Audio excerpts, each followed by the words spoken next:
The population of a town is currently 50,000, and the population is estimated to increase each year by 3% from the previous year.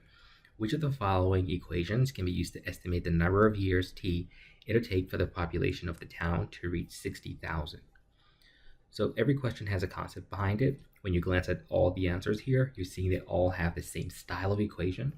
And if you recall, and I hope you do, once you hear that a quantity is increasing by a percent year over year, that's telling you need to write an exponential function.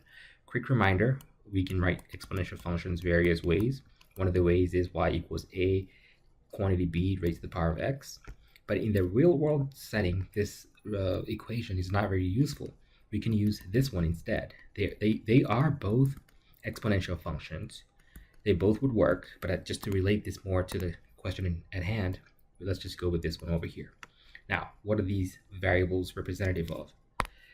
A is the final amount, P is the initial amount, R is the percent, and T is time. So we're given all those components in this question. It says the population of a town is currently 50,000, so the P value, we're starting at 50,000. And the population is increasing by 3%, so it'll be 1 plus, because it's increasing, 0.03 raised to the power of t.